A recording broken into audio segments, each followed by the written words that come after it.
scripting, setup, recording, editing, to publishing the video on YouTube, which is a whole mission on its own. This is a one-woman band, y'all. So if you are a new YouTuber or somebody who's thinking about starting on YouTube, you just have to start where you are. What you have, progress over perfection. Actually, even progress leads to perfection. But if you're trying to be perfect, have the perfect gear, perfect lighting, perfect background, perfect setting, perfect clothes, perfect, you may never start. So I'm going to be sharing with you guys and showing you how I go about creating or making my YouTube videos, from planning for my videos, choosing the topic ideas, scripting, recording my videos, and I'm also going to be sharing with you some bloopers and mistakes that I make as I'm making my videos, to all the other stuff like to publishing the video on YouTube, which is a whole mission on its own. Keywords, titling, writing a description, drawing up a thumbnail. Okay, 1, 2, testing the sound. Okay, I think it looks okay. Looks rather light, but okay enough, I think. Dim the light a bit. Okay, I think this is fine. Yeah, perfect. Okay, so, let's check the mic. Mic is on, record is on. Okay, right now I'm still kind of working on my script. Okay, I've done different types of scripts in the past. I've done scripts where I literally write everything, like you guys are not going to be able to see.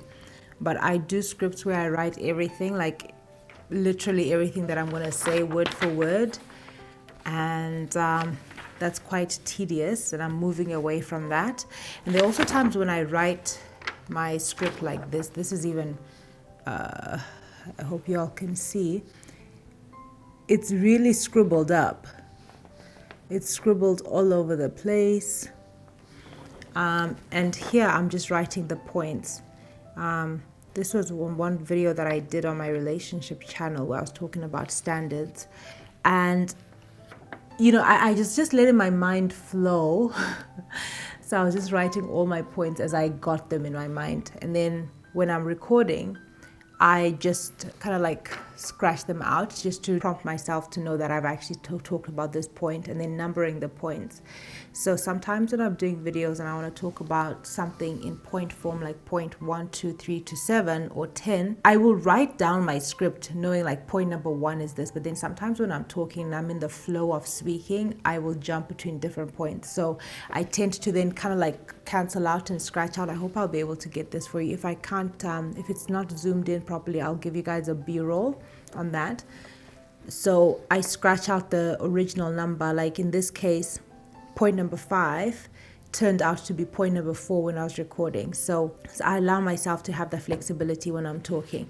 And then now, today I'm recording a video on my YouTube channel analytics, my income revenue, or my income report, or my YouTube revenue report for my first year, having monetized a little over a year ago now. I think it's exactly a year and a month. I've been meaning to do this video for a month and been busy getting caught up with life and stuff like that. So for this video, I know exactly what I want to talk about, but I still have to put the points down to make sure that I don't forget anything.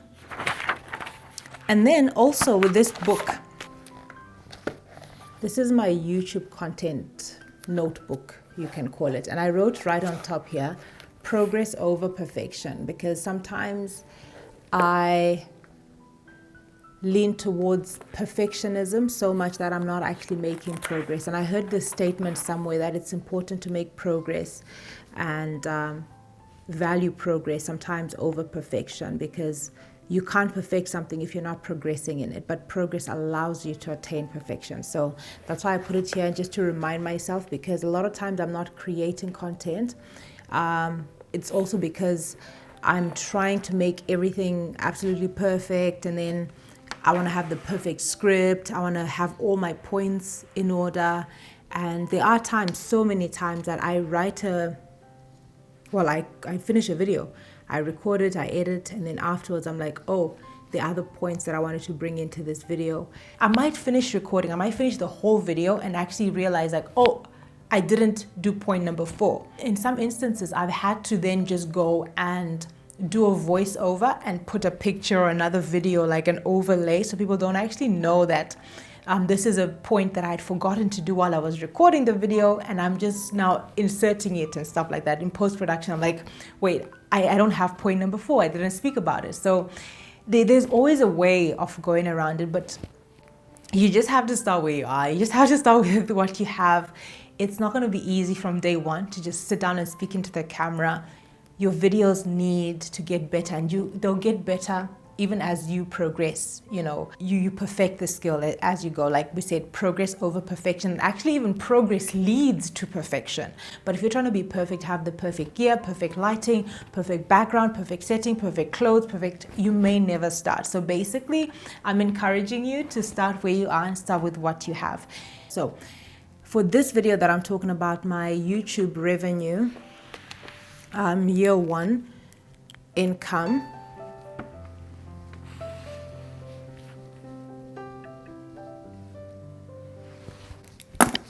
okay, so now that I'm ready, I'll just remove my robe. So my makeup has been done, my hair is still okay, and I did this a while ago, like an hour ago. But here we are, and I'm gonna start my screen record and go through this and talk it out. So, production day. I usually start by setting up my cameras. I set up my cameras and my lights before I do my makeup, because once I've done my makeup, I'm pretty much ready to go. And I just want to sit down and get the video done and made. But there are times when I've gone and I've done my makeup, I've done my hair, and I still haven't set up my lights, or my batteries are charging. So it's still okay. I can still go around it the other way around. But production day, I choose my spot. Today I'm in my bedroom and I've just chosen this little corner. This part of setting up my studio, or setting up the corner or the space that I'm going to be recording in, is the most annoying. Okay, actually not the most, because I think editing as well is annoying, and I'll tell you why. I wish I had a room or a space, or enough room or enough space to just have the cameras and the lights set up constant, so that I can just do my makeup quickly and sit down and do a video.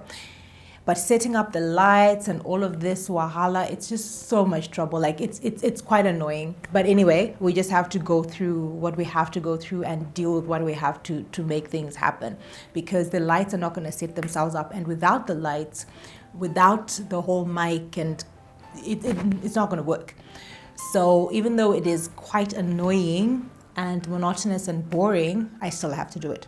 Then I sit down and I start recording. So this is the camera that I'm using to record my videos. I'm still using the same Canon EOS M50 that I bought over 2 years ago when I started my YouTube channel. And like we've said before, just work with what you have. I've been using it to record my YouTube videos for the past 2 years with its original lens kit. I have not pimped it up or bought any other lenses or done anything extra. The only thing I've just done, or that I do use, is an external mic. And that's one of the reasons I bought this camera, is that it allows me to have an external audio input. And the screen rotation is a great feature. I absolutely love it. It makes the camera great for vlogging and allows me to see myself as well as I'm recording my YouTube videos. It has a maximum record time of 30 minutes. So it's important that I see myself as I'm recording, because I don't want to lose track of time and keep recording or think that I'm recording when I actually am not. So if you guys want to check this camera out, I'll be leaving the link for the camera in the description box and the link for the unboxing that I did. So if you guys want to have a closer look, you can certainly do that. When I can, I probably will get the upgraded version of the same, the Canon M50 Mark II. But for now, I am so happy with this camera. It's compact, it's mirrorless, it captures 4K, it's simple, it's lightweight, and it's so easy to use, especially if you're a beginner. When I'm recording, I'm either reading my script, I read a couple of lines, and then I come back and say it. I have my notebook like right here, and I would just read it out loud to myself. Okay, so the niche that I've chosen to make YouTube videos for usually determines or inspires my YouTube video ideas. And in some cases, one video leads to the next, and so on.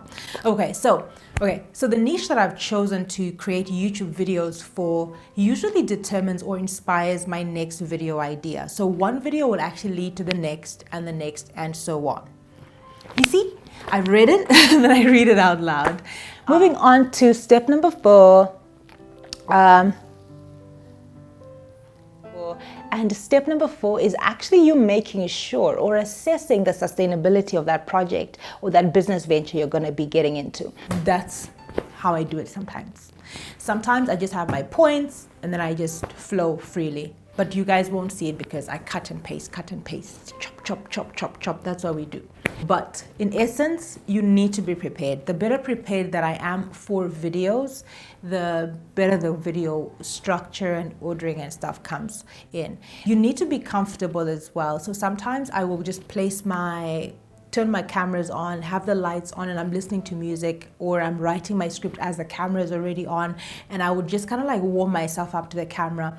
And if I'm batch creating, which is basically making more than one video per time, and today this is my second video, I feel like the more you're in the groove of sitting down and actually making videos, the better it gets. So sometimes the second video that I make on that day, or the third video, if I can, because I still struggle with batching more than 2 videos at a time. The first one, I'm still stammering, I'm still losing my words, I'm still like making so many mistakes. So I may have like a lot of footage from that video than I have in the second one. Second one usually is more concise. I'm in the groove, like I've warmed up. It's like a warmed up engine. By the time I'm doing the third, if I'm really gonna push it and try and do a third video, the third video may not be as great because I'm already tired. I can feel my energy levels coming down. And when I can, I would then take a break, have lunch, do other things, or even start editing the first video. Say take a break while I'm charging my batteries. I can be editing or just looking through the first video that I've done. And so once I'm done recording, I usually take the rest of the day off. At that time, I'm just tired. Apart from being tired, I'm learning to have that balance between work and rest. And I just tell myself I'm done for the day, put the videos away, let it go. But there are certain times when I start editing the same day that I've recorded the videos. And it's helped me sometimes. It's really helped me to get it done quickly and out of the way because there's no element of procrastination. As I said earlier, editing videos is one of the hardest and most annoying parts of the video creation process for me because I tend to make a lot of mistakes when I'm recording. And I battle with that perfectionism and trying to be perfect and trying to say the right thing and making sure that, I'm delivering the best that I can, that I look okay, that I say but anyway, I thank God that throughout the whole 2 years that I've been on YouTube, I feel more confident as a public speaker. I feel more confident in my production. I'm even able to use my hands now. When I first started, I would just sit there and just look straight into the camera. I would barely blink. I would not move my body. I would not move anything, But now I can even have a cup of coffee while I'm recording, and it doesn't take anything away from my video. I don't feel any kind of way. I'm more comfortable and confident in that. So even if you don't see 1 million subscribers or $1 million into your account or $1,000 a month from YouTube, you are still going to learn certain things that are going to be helping you as an individual that you can apply in other areas of your life. So overall, if you are still contemplating and thinking like, what if I'm not a success? What if it doesn't work out? There's always a lesson. I love how Oprah put it. She says, basically, there is no failure, because even when you fail at one thing, it's just propelling you towards the right direction that you need to be going in and stuff like that. So the video editing process, I'm personally using iMOVIE on my MacBook. It's the easiest and most simple software. Like, I'm not a tech person at all, so it even amazes me that I'm able to edit videos. So once I'm done with editing my video and I'm saving it, I make sure I use the keywords that I'm going to use in YouTube to title my video. I don't know if it helps, but that's what I do. Just title that folder or that file, save it, and then upload it to YouTube. I go into my YouTube Creator Studio and then I start the uploading process. My file name will be containing the keywords for that topic, and usually YouTube will actually take my file name to be the title of my video. I would then go and edit it and title it exactly as I actually want it to appear. When you start out on YouTube and you start typing out something like how to save money, you start seeing an extension of what other people have searched for around that. So it can be like how to save money quickly, or how to save more money fast, how to save money as a teenager. So you can see what terms people are using to search for that particular topic or that content idea. So that's always a good way to kind of like generate how you will title your video, because YouTube is a search engine and you need people to find your videos when they use certain search terms. And these are the words that real people are using to search out for content. So it's always a good idea to start there. It's a great research tool. Once I've titled my video, I make sure I use the exact same sentence that's in the title in the description. Let's say I'm talking about how to save money. I would then write in my description, hey guys, watch this video to know more about how to save money fast. So my title is how to save money, or how to save more money fast. I would then make sure I repeat those exact words in watch this video to know how to save more money fast. So I've literally just put it there, and then I find other ways to make sure I'm inserting those keywords, and maybe I would just go in and describe and say like, saving money is not easy for anyone, but once you start saving, you find that it gets easier. So, and you'll be able to save even faster and more efficiently, describing the video, but using the keywords, but in different ways so that it doesn't get picked up by the system as keyword stuffing. Like I can't just put like save money, saving money, save money. This is actually the whole algorithm would just like discard it as if it's keyword stuffing, and your video is not going to be suggested to anyone. And the exact same title that I use in my video, I put as one of my tags in my tags section. And your tags are some of the words or keywords that people would use to find that video. In your tags, you may want to put your name so that if someone looks for a video, or they've heard, oh, Sam is doing YouTube videos, they can just put, oh, Samantha Dika, and then all the videos that I've done kind of pop up. So you would find a lot of people do that consistently throughout all their videos. They'll have a certain tag that they're using. So you start ranking for that keyword because a lot more of your videos are using that same keyword. So the next thing I would do is place this video in one of my already created playlists, or create a new playlist if it's a video that doesn't really fit well into the other playlists that I already have. I usually aim at putting the same video in at least 2 different playlists, but if this is specific to one playlist, then I would only just keep it in that one playlist. And if I'm doing a video that has points like point 1, 2, 3, 4, 5, 6, 7, or 4 tips, or 4 types of savings accounts, or 5 ways to save more money, or 15 tips to save more money, I would then go and add chapters in my video. These will help people or my viewers to navigate through the video, but I don't always do it. In this video, I may have chapters or I may not. I think I will do chapters, so it's easier for you guys to jump through the sections. This video is going to be pretty long. I'm assuming it's going to be pretty long based on the time that I've been recording and all the info I'm trying to put into this video for you guys. And of course, your timestamps have to start at 0,000 seconds as an intro. And between each timestamps, you need at least 10 seconds. This is something that TUBEBUDDY will be helping you with if you're going to be using TUBEBUDDY. It's free. I think there's a free 30-day trial. I'll leave a link for you guys in the description box below. And then there's a paid option. Again, you could use the link that I'll leave for you guys to start, but I think it's free to start. And they actually are, yes, it's free, and there's certain plugins that you can use for free, and there are more advanced options that you can pay for. So when I'm done with that, I'm going to be adding my end screen, and my end screen is usually my most recent video. I want every video that I do to promote the newest one, because the latest one is usually the one that kind of needs pushing anyway.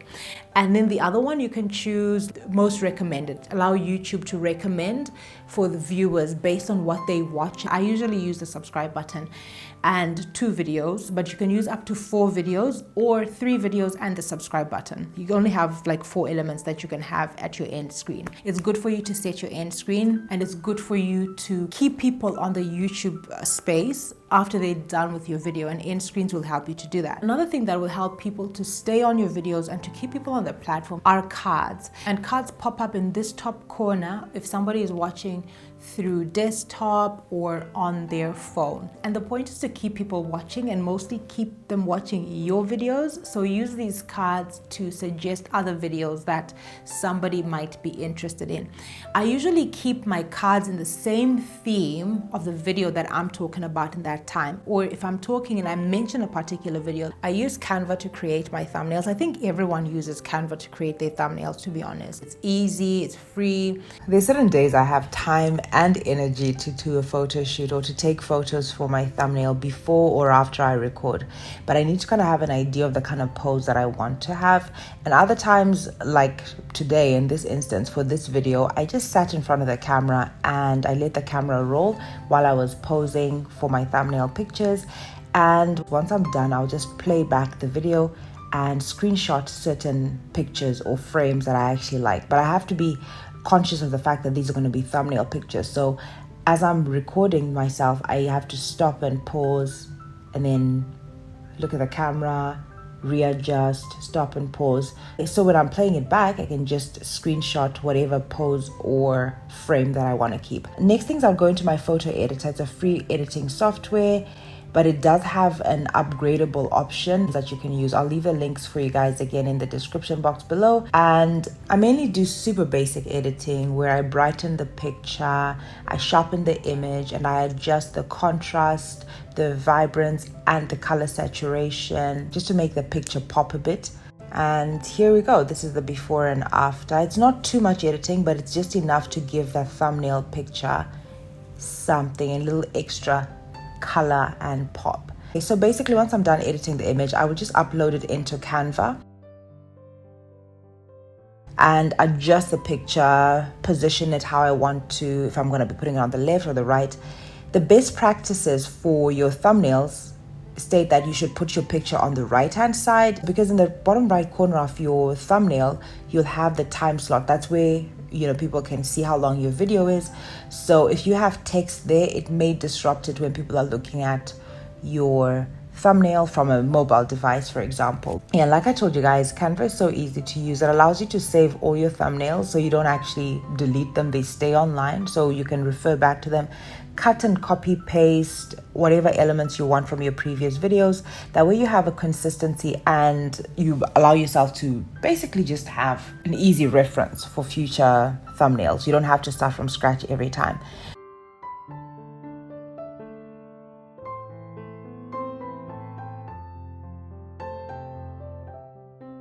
I'm also going to be saving the name of my file to match the name of the video. So I'm actually naming my thumbnail according to how I want to title the video on YouTube. And I don't know if it helps again, but this is something that I do. You can do a lot in Canva, which I'm not really going to be getting into detail about in this video, but if you guys wanted to talk about it, I can show you my process. But I really think everyone knows how to use Canva, and it's really simple. Once you get there, if I can learn how to use it and use it comfortably, I'm sure everyone can use it. So as I'm uploading my video as well, one of the things that I do is I manage my advert placements within the video itself. So within the uploading process, this is where you do it. So my channel being monetized allows me to manage where my ads will go within my video. I can think about it or plan exactly when I'm going to have ads. So when I'm speaking and I'm doing a video, I know, okay, fine, after point number 1, I kind of need to slow down, pause and allow myself. So when I'm editing, I know like, okay, fine, you know what, there actually is a bit of a break, so I can place an advert there. So you guys can get interrupted by an ad, but when you come back, I'm starting a new sentence. It's not like, oh, the ad just came right in, broke a thought or broke a sentence. So you can plan it before while you're scripting and say, okay, I'm going to be placing an ad here. Actually, I learned this one from one of my friends. She also has a YouTube channel. Her name is Rufaro. Her channel is Work It Out with Rufaro. She does great content on apps and software and, you know, making money, saving money. She's like, for me, like one of my support, like my pillars really. And so often I've wanted to quit, or if I'm struggling, she's the person I go to and bounce ideas off. And it's good to have that, and you're gonna need it. So make sure you actually have a community, because YouTube is a long game and it's not gonna go the same for everyone. You're gonna need to have somebody who's within the process. Look through your videos and say, why don't you redo your thumbnail? Or Sam, is your title really ranking? Have you done keyword research around that? It's really invaluable. So I would really recommend and suggest to you guys that you have a strong support system, have friends. And if I'm that person for you, come to me, let's talk about it. Don't be ashamed that you're not doing well and feel like we're in a competition. We are not in a competition. The YouTube space is massive. So like extensive. There's room for absolutely everyone, and you're always going to say things differently or do things differently, even if you're all doing the same thing, or if 1,000 people are writing about how to keep pigs happy. You're going to talk about it differently. You're going to use a different set of words. You're going to explain it differently to the next person, and somebody would resonate more with your body language, with your humor, than they would with the next person. So the YouTube space is massive. It's like we can't exhaust it. And the great thing about being on YouTube is that the content that you published like a year ago may still be relevant a year later. People can still find it, view it, and you'd be making money from it. Unlike other platforms, like nobody cares what you posted yesterday on Instagram. They want to know, like, what are you posting right now? Yes, people would go down or scroll down your Instagram to see what you've posted before, where you've started, or, you know, just to see the general feel of your page. When they first come into contact with you, they want to see more of what you're really about, but that's not always like what's popping up on people's feed. So it's the new stuff that will be popping up on people's feed. As for YouTube, it's different. A video that I did a year ago, 2 years ago, can still pop up on somebody's feed and they would click on it. This is it, guys. The next thing is you're just publishing your video. You're deciding when it goes live. Do you want it to go live immediately, or do you want to schedule it for another time or a specific date and time in the week? When it's daytime in Africa, it's nighttime in America, and I have an American audience, so I'm still gonna like playing with that and to discover my own publishing time. But once you're done, you're basically just publishing and letting it go out there. After I've published, I then start advertising it or talking about the video, because people don't know what they don't know. I post my link for the video that I would have done, my new video. I post the link on my Instagram, Facebook, on my WhatsApp, and I even do like a small cutlet. Now what I do is I take a small piece of that video, or I compile like a 30-second preview, or give a small write-up of what the video is about, and then just invite people to come in and watch, and that helps me to get those first few views. And I also watch my own video. Once I've uploaded it, I watch it. I literally give my video the very first view and the very first thumbs up. The only thing I don't do is comment on my own video. So anyway, guys, like the video, share the video, subscribe, hit the notification bell, and I will see you on the next one.